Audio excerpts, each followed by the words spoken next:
hear all the time, hey, I'm running Facebook ads, I'm running to Facebook lead form, I'm getting leads, but the quality's not there, right? I can't get them to take that next step of book an appointment. What would be your advice to that individual that's like, we've got another screenshot here that an ad is booking this company 24 appointments on 27 leads that are coming through. They're able to get 24 booked appointments from those 27 leads. It's kind of unheard of to have a 92% set rate like this screenshot here. So super proud of that one. This business turned on ads in 19 days, had a 10x return on their cash. The beauty, I really like this about Facebook ads, is that they don't really take time to learn. Obviously, before you pick up the phone to shoot a single ad video, you've got to know what you're going to talk about in your ad. My best piece of advice, first and foremost, would be to go through and review 20 of your most recent or very best sales calls that you've ever ran from your very best clients. What you can do from there is you can actually write down some different commonalities and or keywords that these people mention on those calls and use that in your ads. They're going to be that much more likely to super resonate with what is going to be in these ads. We are in a trust recession, and the more that you guys can be real human beings in your ads and use it as the first opportunity to truly be a human, handshake over the screen, like actually be authentic and not a weird slow blink like some of the AI videos have, and not creepy, it goes a long way. The best advertisers are testing 11 times more ad creative.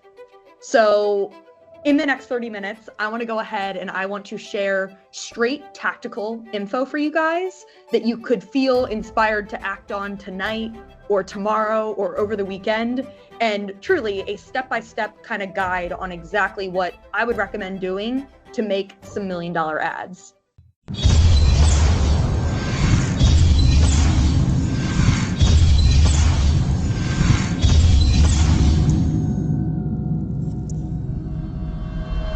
Emily is with VSL Queen.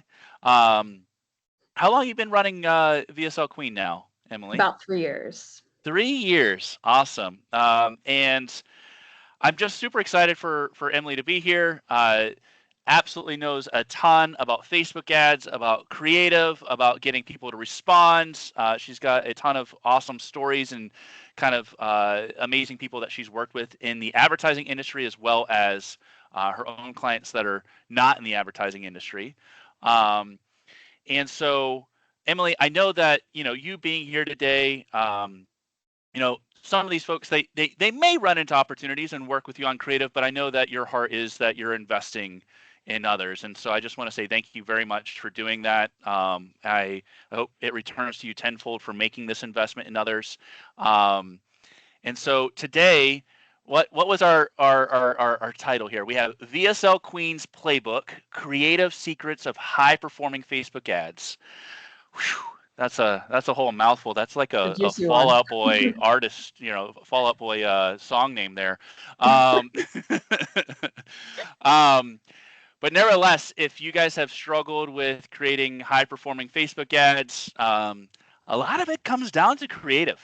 Right? Not necessarily targeting. Targeting's fantastic. Love our targeting capabilities, but a lot of it is creative. And so Emily absolutely is an expert in that regard. And so Emily, I'm just going to let you kind of take the floor. Yeah. Run with it. The show is yours. Thank you. I appreciate the intro, Mike, and I'm super excited to be here tonight. I think my first question for the couple of you that are here, has anybody actually ever sat down and filmed a Facebook ad before? Can we drop a yes in the chat if anybody ever has? I'm curious. Okay. There we go. A couple yeses. I love to hear it. And does anybody currently have any Facebook ads live for their businesses? Couple yeses. Absolutely. Love it. Okay, sweet. Good stuff. Well, I went ahead and I put a presentation together today to walk you guys through exactly this juicy playbook on creative secrets of putting together some high performing Facebook ads. So without further ado, I'm going to go ahead and share my screen. So for some quick background, hello, my name is Emily. been running the business for 3 years now. We make ad creatives for business owners who are spending $150 a day on meta ads and others who are spending 25 grand a day on ads. All of these businesses that are running these Facebook ads know one simple truth. And we kind of hit it at the beginning of this call, but it's that the best advertisers are testing 11 times more ad creative. So in the next 30 minutes, I want to go ahead and I want to share straight tactical info for you guys that you could feel inspired to act on tonight or tomorrow or over the weekend, and truly a step-by-step kind of guide on exactly what I would recommend doing to make some $1 million ads. So we ready to go ahead and dive right in? Let's do it. All right.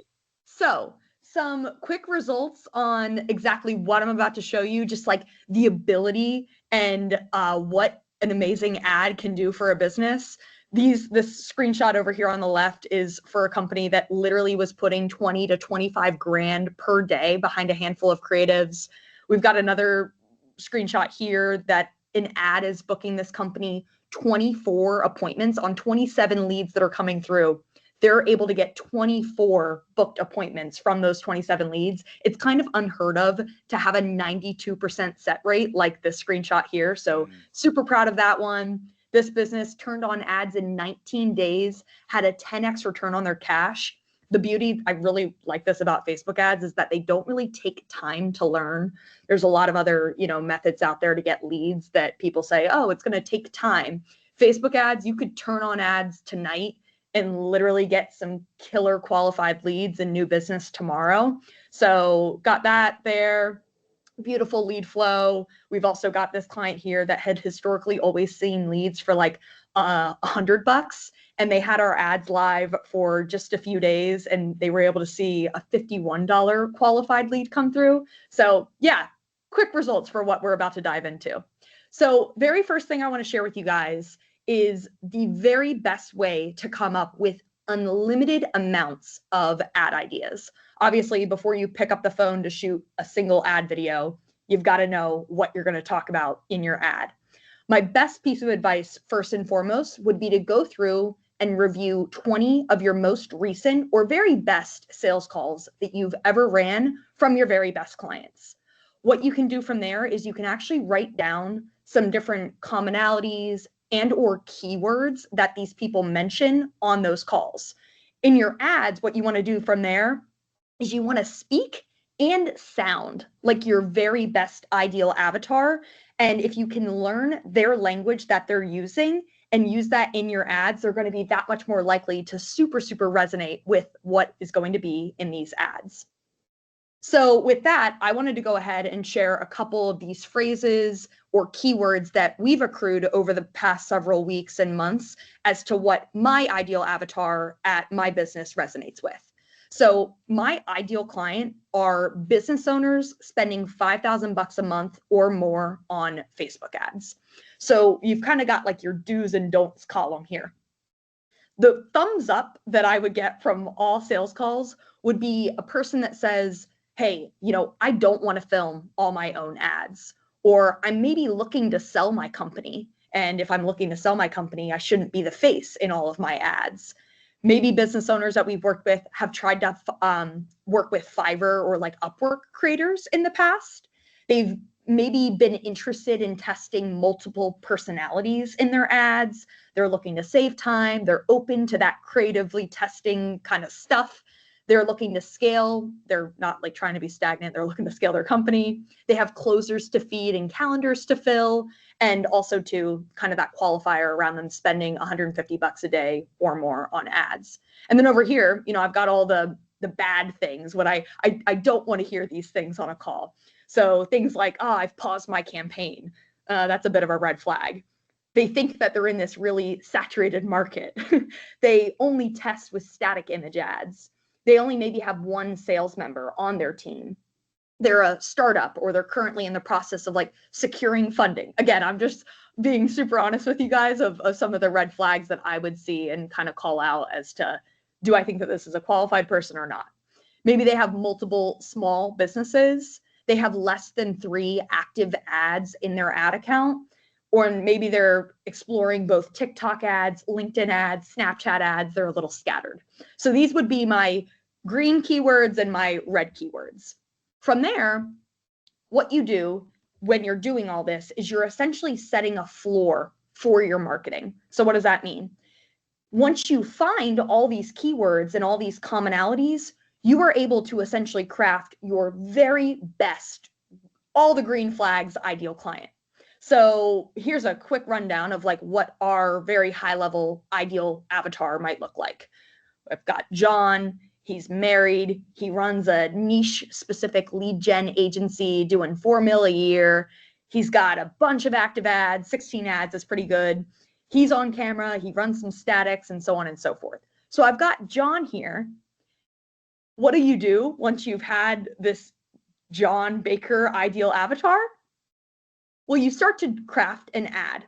So from there, there's basically 4 main ways that we really like to creatively test. And I will walk through the 4 main things. You've got the script, you've got the demographic, you've got accessories and environment.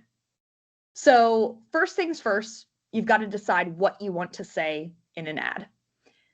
It's very, very important that you leverage data here and you don't just start to whip out your iPhone notes and start to like write an ad.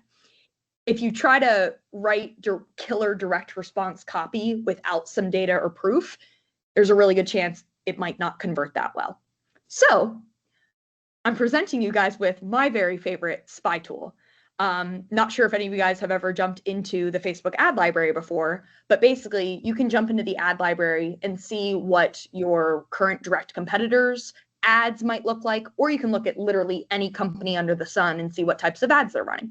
So what I would recommend doing would be to actually search your direct competitors or maybe even just other offers that are in and around your space. So, if you're an agency owner, you might search some of your very direct competitor agency owner friends, or you could just search other like higher level agencies that maybe you have or have not seen their ads before to get a pulse on the types of ads they're running. So I just use my company as a quick example.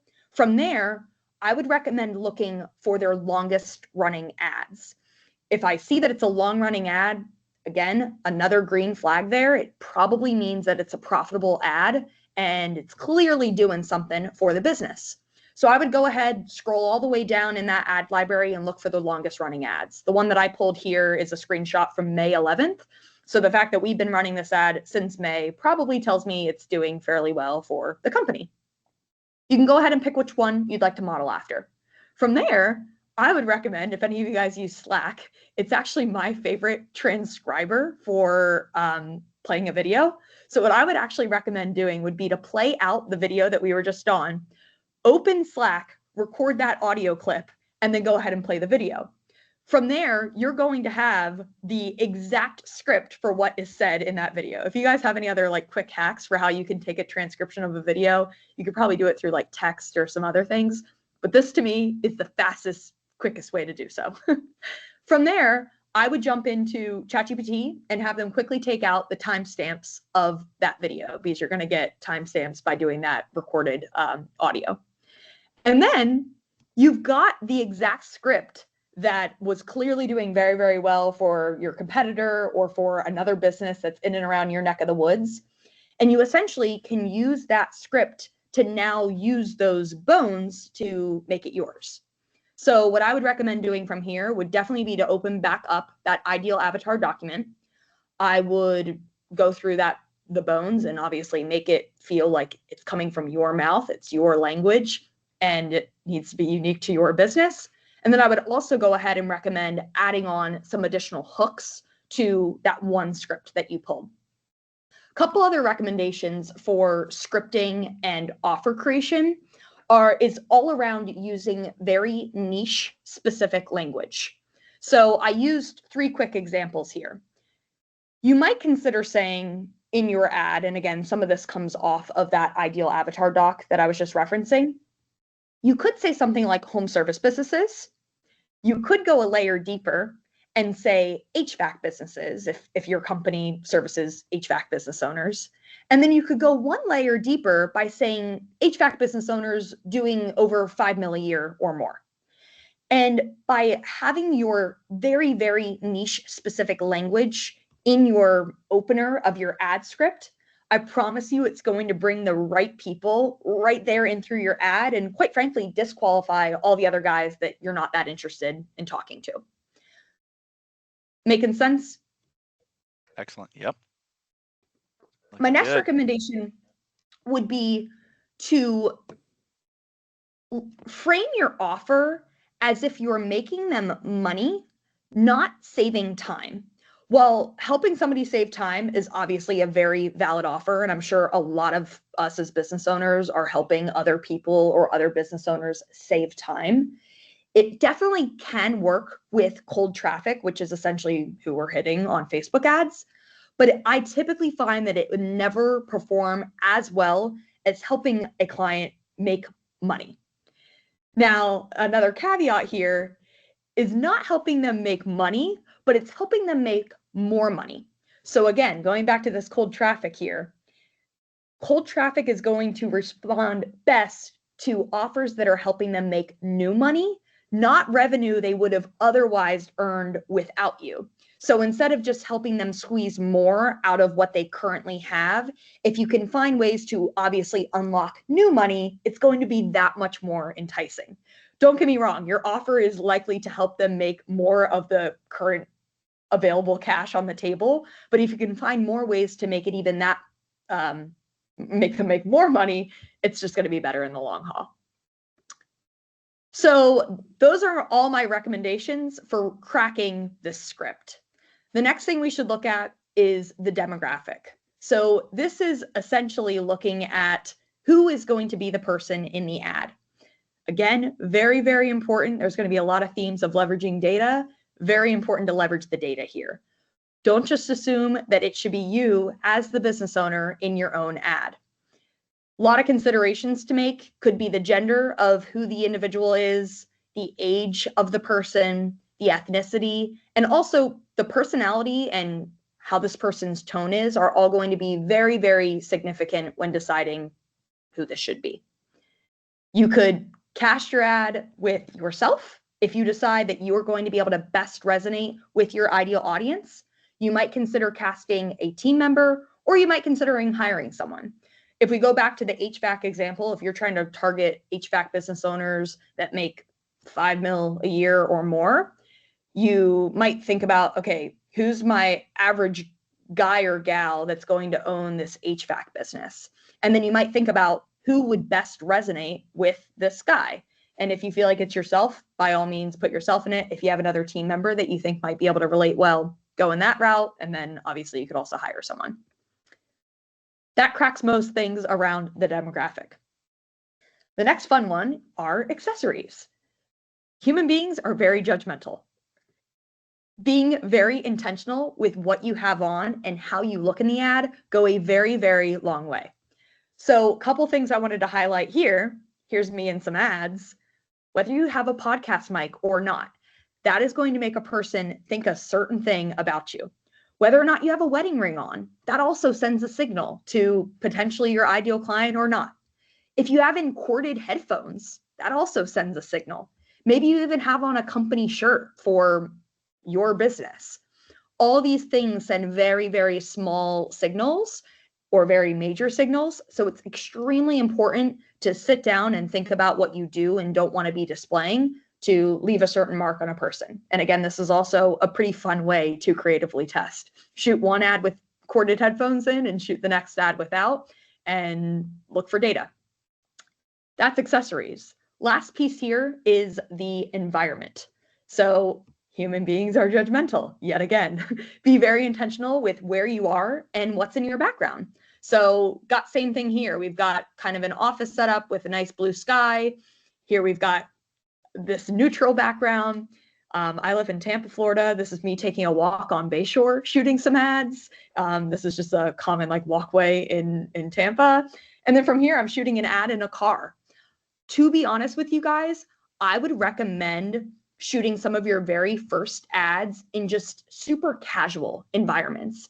If you feel inspired as you're parking your car, whip out your phone and shoot a quick ad and watch that ad feel really natural and just real versus trying to be a little bit more like buttoned up in your office. Sometimes those don't come across as well in the early stages. So some of my very favorite recommendations, especially for people that haven't shot a ton of ads in the past, are to just do it in like chill, kind of natural environments. And they tend to seem that much more chill and natural on camera. So now that we've hit the scripting, the demographic, accessories, and the environment, what do? Lights, camera, action. We got to dive into actually shooting the content. So, couple tips for a very successful shoot. I would recommend familiarizing yourself with the script by just saying it aloud a handful of times. The more that you can actually get your mouth used to saying the words and not getting so tongue-tied on some of the scripts and stuff, it will come across that much more smoothly and natural when you actually throw it into a teleprompter. I definitely recommend a teleprompter to make sure that you hit every single point of that script, because so much goes into the intentionality of what you actually want to say in the ad. Trying to memorize it is going to be a whole beast. So if you can get fairly natural in reading off of a teleprompter, that would be my recommendation through and through. Next up, I would recommend shooting this content on your iPhone, or if you're an Android guy, use your Android. Don't try to get a super fancy camera. Again, it's not really worth it, in my opinion. I've shot a lot of ads in my lifetime. I've shot a lot of ads on a very, very fancy camera, and I've shot majority on an iPhone. And time and time again, I'm going to recommend for a Facebook ad to be authentic, almost like that FaceTime style. And when you do so just on your iPhone, again, it's going to be that much more authentic and natural. I also wouldn't invest in a ton of really, really fancy lighting. If you can just stand right in front of a window or just have a nice lit, I'm in front of white walls right now, which is why it doesn't look that dark in here. That's the best for lighting. If you got the ring light and all the other fancy jazzy stuff, I typically find they don't convert as well. Just my opinion and kind of just a one piece of the puzzle here. But yeah, I wouldn't invest in crazy fancy lighting. I would recommend to just kind of shake it off. Try not to be that stiff in the ads. And also, it's very important to not be that bland. As much as you can still be very personable and likable while obviously reading off of a teleprompter and hitting all these other points. I know there's a ton to think about here. It's super, super important at the end of the day to just be a real human being, be authentic, be yourself, and be someone that your ideal prospect will want to opt into and talk with. Once you have that put together, next now what is to go ahead and get a fairly simple edit on this raw video that we have. I would say the two most important things to have a really successful edit done would be captions, because most people watch content on their phone without their volume on. And the second piece is to have some proof in your ads. So for captions, I would recommend just literally using Instagram native captions. You might jump into CapCut, or you could use something like the Captions app for a very quick subtitle on your ad. And then for the proof, I would recommend using ugly testimonials. Like what I shared at the very beginning of this presentation, not trying to get too jazzy with how you present testimonials is honestly really, really important. If you can just take basic screenshots from Slack or from text messages or even from like an IG DM, those are going to be the most real, trustworthy, and quite frankly, the very best. Also, too, when it comes to even collecting like customer testimonials, if you're ever going to highlight those in any ads, have your customers just shoot that quick testimonial right on their iPhone, shoot it in their car. Don't make it have a bunch of fancy bells and whistles, and those tend to be super, super tasteful. And then last but not least, once you have all that put together, you've made your first $1 million ad. And so, yeah, I hope that this was all super helpful. I definitely want to open up the floor now for some Q&A, and we can just have an open dialogue and chat about making really fun ads, because it's what I do all day and I absolutely love it. So yeah, let's dive into questions and answers. Awesome. All right, guys. Thank you, by the way. That was amazing. My pleasure. I was writing down notes and taking a lot of good stuff away from it. By the way, if you want to stop sharing your screen, we'll be able to have you full screen. We'll be able to have everybody else full screen as they ask questions. What questions do we have, y'all? What would be helpful? I had a question. Yeah. Who is that? Is that James Smitty? That's Mr. Smitty. Yep. All right, I got you highlighted, man. Nice. Yeah, I mean, I guess it's a have question, but also probably useful for everybody else. So I love that you started out with saying that the ad spend minimum for an ideal client is at $5K. I think a lot of people run into that problem where they're like, yeah, I've got $2,000 I can throw at this. How do you see how that could affect people and how that could affect clients in terms of an ideal client? Does it just limit your creative ability so much that you can't really find the winning creative because there's not enough data? Can you talk to that a little bit more? Yeah, great question. So I typically would recommend just having a certain amount of cash on the side to be able to throw into an investment like Facebook ads. I typically find that sweet spot being anywhere between about $100 to $200 a day.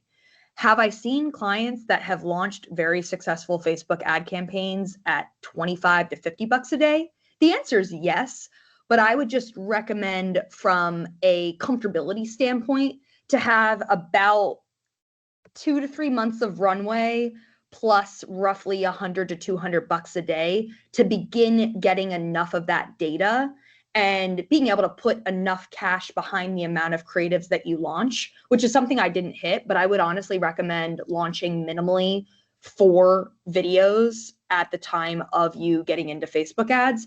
And then if you do the math really quick, if you're putting $100 a day into those videos, each video is going to roughly take about $25 of that initial spend. And then with time and with more data, certain videos will take a little bit more spend just naturally. And that typically is because they're the best performers. And then again, like with more and more time, yeah, you're going to accrue that much more data and kind of decide best path forward. So again, it's not obviously a total rule here, but I've just seen in most scenarios that I'd recommend guys to have about 100 to 200 of that dollars to put behind them. That makes sense. If somebody does not have that amount, would you ever say, turn it on and we can try, or is it like it's not even worth until you get to that $100 a day? We'll say $200 a day, whatever. No, like I said, I mean, if you're trying to dip your toes into Facebook ads and you have about 25 to $50 a day for at least a handful of weeks to throw at it to start to see some of that initial traction, I definitely would recommend still dipping your toes in it.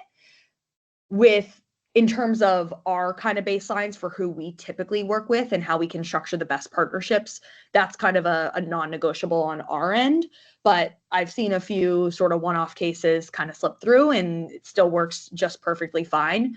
But no, I mean, I think if you still have like that 25 to 50, you'd be just fine to start to get into it too. Cool. Yep, makes sense. It depends on the offer too, I'm sure. Yeah, 100%.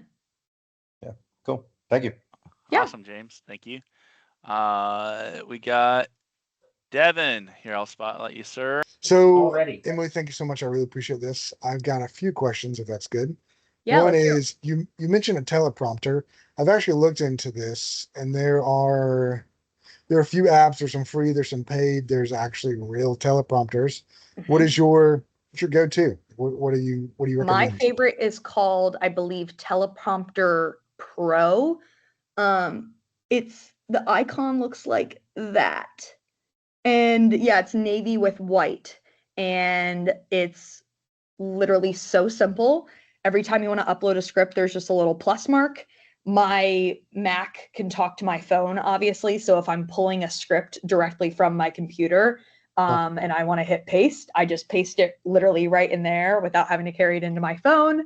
And yeah, you essentially just give your script a quick name. And then from there, it just basically can record you guys probably can't see this, but you can see a little bit of a grayed version of your face on this teleprompter. So you kind of like can see what you look like and see what's in your surrounding. And then from there, you just literally pick the speed, and then there's a record button to have it literally all happen right in this app. So Cool. Hands down, this is my favorite. All my team members use this exact app too, and everybody loves it. So, and it's free. It's not that buggy. I do find it's occasionally buggy, but it's really not bad. So yeah.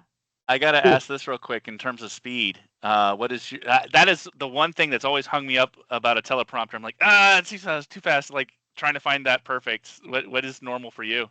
So my typical is about 41, which is, you guys can kind of watch it go like right now. But name of the game is to definitely have your eyes at that top line. This takes a lot of practice, like a ton of practice. So I don't want to make this seem like it's super, super easy from day one to not make it look like you're reading and that type of stuff. But yeah, I typically do mine anywhere between like 39 to 42. And yeah, that's Nice. The way I do it. Awesome. Thanks. It's actually a really good question, Mike. I appreciate that.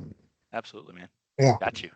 So with CapCut, I don't know what you know about CapCut and them being able to say that they can use all of their information that's been uploaded. Are you guys still going to continue using CapCut, or is that something that you think that you'll get away from? So my team uses a handful of different editing softwares. No one is currently, I don't think anybody's using CapCut.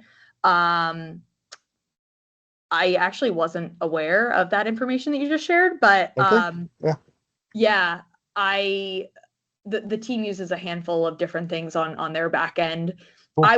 I would probably recommend, if not CapCut, Instagram's editing is so similar to what's in CapCut. And I actually prefer some of Instagram's fonts and things when it comes to specifically captions. So Instagram is typically my default for a quick edit on like a reel or even like a story post and stuff. And then, yeah, like I said, our current editing team is using all their sort of other back-end software for some good edits. Cool. Yeah, I would just look into the CapCut thing just with, they may have changed it. I haven't followed back up. I just realized I'm just not going to use CapCut. So Yeah. With y'all's team. Now, do you own VSL Queen? I do. Perfect. That's pretty dope. Congratulations. Thank you. With how you guys are paid, are y'all paid with commission, or is it upfront cost only, like management fees, or like how do you guys go about doing that? Yeah, good question. It's all upfront. If we tried to track all things on kind of management and performance basis, it would get super sloppy, and rights and access to videos is essentially lifetime, and tracking all of that would be an utter nightmare. So yeah, we just have everything as an upfront cost for essentially how the videos are priced out. Cool.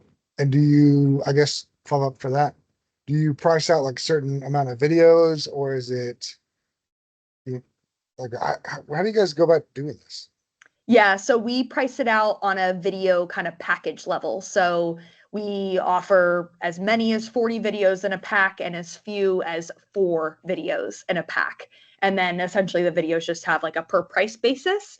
And then the way it's structured is, instead of just viewing it as like a little bit more of like a transactional product, we like our clients to view us more as like a true creative partner. And so we're getting you a certain number of videos to start. And then sure enough, these videos being live for a certain amount of days, there's going to be a lot of data that comes from launching these video ads. We like to have a pulse check and a view on all the data from these ads. And then from there, we go ahead and we apply that feedback and data into subsequent rounds of videos. Because like I said in that opening slide, very best advertisers are testing a lot more ads than the next guy. And so the way that truly the best meta advertisers find their edge is by continually launching so much more ads than the next guy. And yeah, that's kind of the process that we want to get plugged into with a lot of our clients. So let's say I wanted to talk to you specifically about adding your services to my repertoire of business. Is that something that you guys can do? Or is Yeah, that definitely. If I had mentioned my Instagram handle, which is a really good place to hit me, or I'm happy to just drop my cell. I'm a big texter. So yeah, we can definitely connect on that. Cool. And it would be able to be white labeled, or how does that work? Yeah, we do have a few different white label partnerships in place. So Oh, yeah, snap. that could definitely be an option. That's cool. Look at you go, making all the money. I see. Cool. I'm done. That's all my questions. So thank you. Awesome. Nice to meet you. And then Rafat, you asked about setting up a call as well about services. I just threw the Instagram link in the chat for Emily. You can access there. Yeah, I have a and booking then link right in the bio too, if we just want to jump on a Calendly or something like that. perfect. And James, you said you had another question. Yeah, so there's more of a I'm trying not to get into the media buying type of question. Two questions for you. So I've been running ads for a long time, and creative is literally everything. I mean, the audience targeting is such a minimal portion of a ad campaign success. So a lot of media buyers, including myself, have gone into changing the funnel structure. So we have the top of funnel. There used to be a lot of people that do like top of funnel video views campaigns, and but a lot of times there's a lot of bot traffic that happens there. So now, I'm also doing this where I've reversed it. Something top of funnel that's either a lead magnet or something that requires some type of opt-in. My question for you is, in terms of retargeting, do you do a lot of retargeting campaigns, or do you just focus mainly top of funnel stuff because that's where the majority of the juice is? Typically, lowest hanging fruit is going to be in all things top of funnel. So that's normally first plan of attack when we're cracking some video ads and things like that. Don't get me wrong. I mean, I'm all for some more middle to bottom of funnel like content that's definitely designed for that warmer traffic that's already been seeing your face and things like that. But more often than not, the main plan of attack, and honestly, the amount of ad spend that a business owner has to get out the gate, like start with first, I would normally recommend trying to attract all new people. And yeah, to your point, the very best way to do so is to address all things top of funnel. Yeah, makes sense. Yeah. Okay, cool. And then for your profile, because I have not touched the business Facebook page that I'm running the ads through in terms of making organic posts at all. I just run ads. Do you focus on that? Like when you get a client coming in, do you ever say, hey, you need to like spruce up your business page at all? Or do you like just about the ads, dark posts? Yeah, so we're pretty much just focused on this very direct response styled ad videos. I was actually talking to a company that they're in the home service space. I was chatting with them today, and he was like, Emily, we haven't touched Facebook ads yet. So we're planning to launch this campaign here soon. What do you recommend I do with our socials of the world? They're currently a ghost town. And I think some of this is going to be dependent on the industry that you service. The quick example that comes to mind is if you have a coaching offer and have a very big personal brand, let's say for some reason you don't have an Instagram presence, but you have a very big YouTube presence, I would find it to be very important to still have the Instagram page fairly beefed up with some of that organic content for that person to be able to jump off the ad and then go kind of do some searching themselves on the Instagram. Now, this company that I was talking to in home service, them selling dumpsters to construction businesses, I'm pretty confident that that construction business or the project manager that may or may not end up purchasing or renting a dumpster from this dumpster company, I really don't think they're going to feel the need to go browse your Instagram page before they are potentially inclined to get more information on renting a dumpster. So it's going to depend on the industry. More often than not, I think a good plan is to just get 9 posts up on the Instagram page that's going to be enough for when you first open up that profile to have your 9 little squares, or I think they're now rectangles, but to have your 9 rectangles, at least make it look like it's a legitimate page versus it being entirely empty. But normally, best way to start really getting new leads and new prospects in the door for your business is to go the ads route, and we don't spend much time on organic. Does that all make sense? That was a long-winded response there, but hope it was valuable. Yep. No, that's good. That's good. Yep, exactly what I do. I was just curious. Yeah, that makes sense. Cool. Thank you. And by the way, I don't think it hurts to still put the ads themselves on the organic page. So if you want to post ads organically, you 100% can do something like that. Obviously, they have a very clear call to action, like book a call with me or opt into this next thing, but it definitely can't hurt to just have them living organically. For sure. Cool. Thank you. Mm-hmm. Rafat, you're up. Okay, thank you.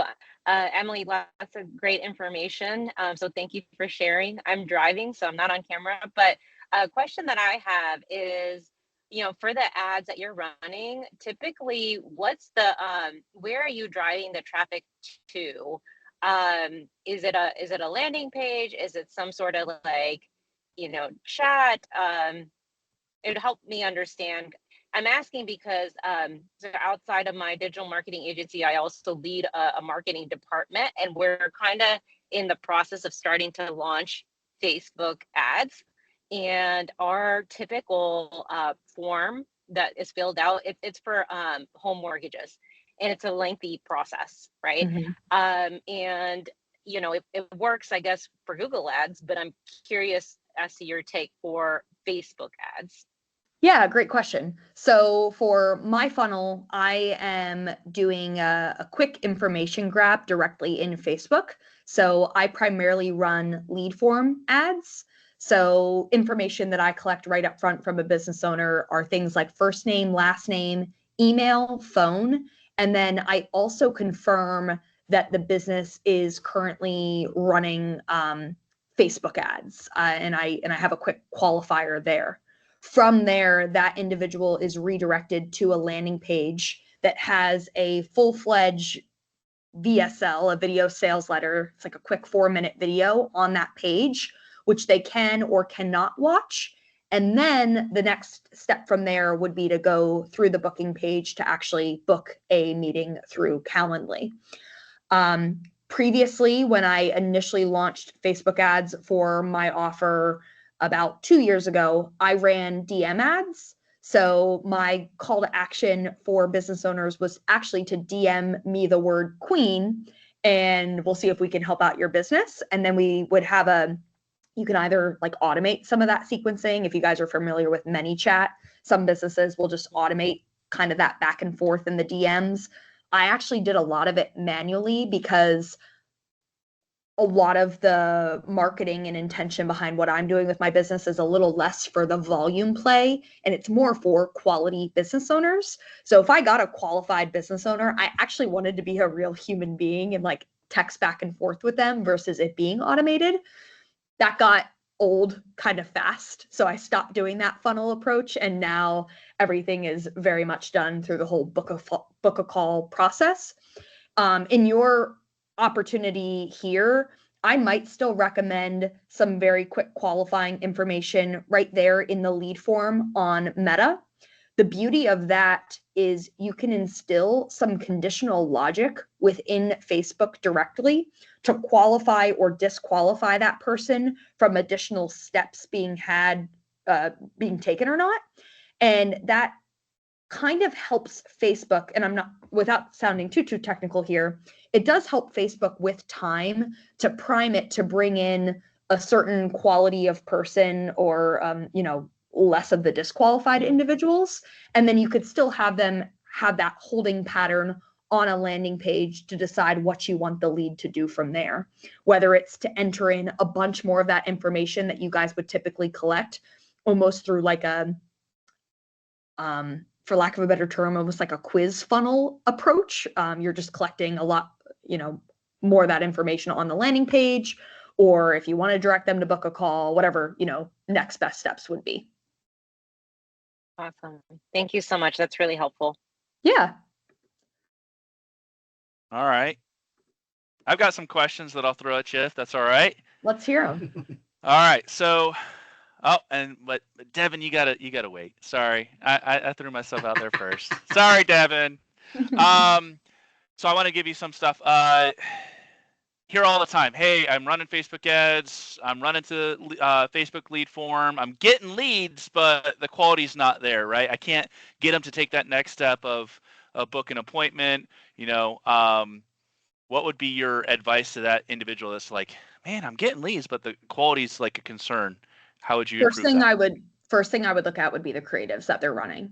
And then the next thing I would look at would be the copy below the creatives. Those are typically, I'd suggest, 95% of the initial impact that you are or are not making on that qualified lead. Just kind of like that HVAC example I gave of whether you're a home service business, you're an HVAC business owner, or you're an HVAC business owner doing $5 million a year, or you're an HVAC business owner with a 5-person or larger sales team. There's so many little ways that you can go about like additional little qualifiers. Then you look at the rest of the messaging in the ad, and you can just speak to your ideal market versus the people that just wouldn't resonate. If you're talking to the a guy mentioned this to me today, which is why this term is top of mind, but like a chuck in a truck versus like a $5 million a year HVAC business, they resonate with different language. Whether you're talking to an accredited investor who has capital versus just money, they view all these little things differently. So I would really, really take a close look at the creative itself and then the copy below the creative. And then from there, if they're still saying, I'm having a hard time getting these guys to actually book, I would look at the next steps of the kind of like follow-up sequences. How fast are you hitting your leads? Speed to lead is huge. If it can be in under 60 seconds from a real human being, high five. I would be surprised if you didn't see a nice uptick in the amount of people that are getting set. And then obviously there's a handful of other kind of downstream effects of like how a lead could be a little better nurtured and things like that. I'll tell you this. I and one other individual on my team have been really leading all things sales at my company. And for the longest time, I have been my setter. I did not outsource setting because I found there to be so much value in me being a real human being, reaching out to these leads and saying, hey, Mike, I saw you just opted into my ad. You have XYZ company looking for meta ads. And I just wanted it to be from iPhone to iPhone, actually text you, actually like even take a quick screenshot of me stalking your ad library to see what types of ads are live. Like those little things go such a long way. And again, doing all those quick little adjustments, I would be shocked to hear if your lead quality didn't improve from there. Got it. And how many times would you say somebody should be following up manually with, a lead, whether it's calls, texts, or emails? I don't know if you have a preference. It's an aggressive amount. An aggressive amount. So yeah, I mean, I would say the first 3 to 5 days, it's almost like it's impossible to do too much. Obviously don't be a crazy person, but I take it as a compliment when a prospect gets on a call with our team and says, Emily, you inundated me with way too much information leading up to this call. I'm like, you're welcome. You have that much more information on us. You feel that much more positive in how we can help you and so on and so forth. So until a person has booked a call with you, they have opted in. They've technically said, you can bombard me, and I would take that and go ahead and run with it. Run with it. So I'm super curious now. How many times a day would you say is very normal for you guys to hit somebody? So to be fair, I would say when a qualified business owner comes through and does not book a meeting directly with us, I probably would say we manually will reach out 2 to 3 times in that first day. And then the following 2 to 4 days, it can be quick case study drops. It can be something as simple as just like a question mark. You might even take the time to film a quick video if you're like really, really looking to like chat with that business owner. But keep in mind, like ours is less of that massive volume play and way more of the quality play on these business owners who, you know, we're excited to chat with. Awesome. Love it. Two more questions and then I'll let Devin go. Thank you, Devin.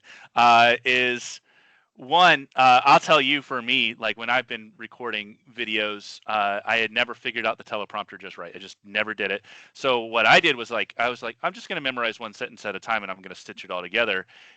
How do you find that performs? Does that come off clunky most of the time, or does that come off authentic still? Or what are your opinions on that? Is it like, no, Mike, like, come on, get it together, get good at a teleprompter? No, I'm for memorize a sentence, say it, and then clip it all together. Quite frankly, like what happens in a post-production edit, if you have a lot of pauses or a lot of mess ups or ums and likes potentially, you can snip all that stuff together. So it's almost like there's not even a single pause in between each word. So it's definitely not the worst thing ever if you want to go sentence by sentence, if a teleprompter just does not feel natural to you. For the purpose of our company and our volume play on the ad production side of things, if you're trying to pump out a lot of ads every day or every week, I think going line by line will get a little hard with time. And it's way easier to upload 9 ads into the teleprompter today and get them all out and uploaded for like a minimal viable product. I love the MVP approach. So yeah. I think for a long-term solution, getting used to the teleprompter is the way to go. But I think in the early stages, that sentence by sentence approach is pretty solid too. I will say sometimes it can be hard though to memorize a full sentence. And I've seen people get pretty frustrated in the act of trying to memorize a full sentence. So I don't know, teleprompter might be easier. Got it. Understand. Last question for me is B-roll. Do you like B-roll? Do you integrate it? Is it always the person's face? What is your normal recommendation of what works? So that's a fun question because I've seen very successful ads without any B-roll. I've seen super successful ads with a ton of B-roll and a ton of sound edits and a ton of flash and blah, blah, blah, blah, blah, blah, blah. So my recommendation here is probably just going to be to test. I think some of it has to do with your market. Some of it has to do with who's on camera and so on and so forth.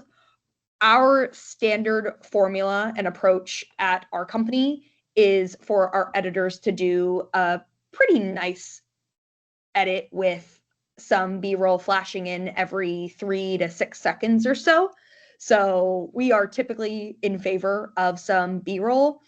However, again, I will caution you with the market and exactly who you're speaking to in the ads, because if you have really corny, clearly like stock B-roll, sometimes it comes across a little distasteful. Yep. And I would honestly prefer, like, let's use the HVAC company again as an example. If you're making an ad for the HVAC company, I don't want to see a bunch of basic AC units and a person that has a bead of sweat dripping off of them that just looks like a model. I would rather see your team actually out with their company shirts on, installing the new thing, and company trucks that have the wrap around them and things like that. So if I can get that type of content from our clients to almost have that ugly testimonial proof like I was showing in the screenshots and things, that is hands down going to be my very favorite type of B-roll to overlay through an ad. Got it. So all the digital marketing agencies out there, stop showing people typing on a laptop. We're done with that. Oh my gosh, please. No, but we've all been there before. I 100% have active ads right now that have the person in the cubicle typing on a laptop. So well, thank you. Devin, I'll let you ask your question, and I think this is probably going to be the last one. Emily, thank you so much for the time. We only have 2 more minutes, so I'm going to let Devin wrap us up here. So here's a crazy question. How much work can you guys actually handle? You're about to send us like a bajillion white label clients? Look, I talk, so I'm doing a PhD in marketing specifically with AI, and I talk to a lot of people. This is what I do. So Maybe. If not, at least half a bajillion. So we can chat. We can handle a good bit more clients. So Okay, cool. happy to chat on that. All right, awesome. Devin, you know the answer is always bring it, man. Come on, bring it. We'll make hires. We'll do what we need to do. Bring it on. That's right. That's right. I'm also trying to help you sell some stuff, so maybe I get a referral fee or something. So I like it. I do want to make a quick comment. I don't know if any of you guys have entertained. I know we have 1 minute left, but you just brought up AI, Devin. I will just quickly caution you guys with AI videos in comparison to you guys actually picking up the phone to try to shoot some ads yourself. What we found with all of our clients that are trying to validate it, some are getting some okay success depending on how exactly they're whipping up the videos or testing with just basic AI images. We are in a trust recession. And the more that you guys can be real human beings in your ads and use it as the first opportunity to truly be a human, handshake over the screen, like actually be authentic and not a weird slow blink like some of the AI videos have and not creepy, it goes a long way. So I would recommend still you or your team and others picking up the phone to shoot ads, just because it's a little bit of a slippery slope out there. to second that, it's 100% true. Like there's a lot of people that are like, yeah, no, I'm not cool with AI. Like if I can't talk to a person, I'm good. Yeah, it's not really the place to take a shortcut yet. I think obviously AI is fantastic for some other opportunities, but when it comes to these ad videos, try to be yourself and be real. I've heard that phrase a lot about it being a trust recession. Would you say that is because it's highly tied, trust recession is highly tied to economic recession, right? Like, hey, inflation's infecting dollars, which means there's less, which means people are more conscious about the decisions they're making. Is it like, would you say it's just tied directly to that, or is it something else that you think is going on that's related to that?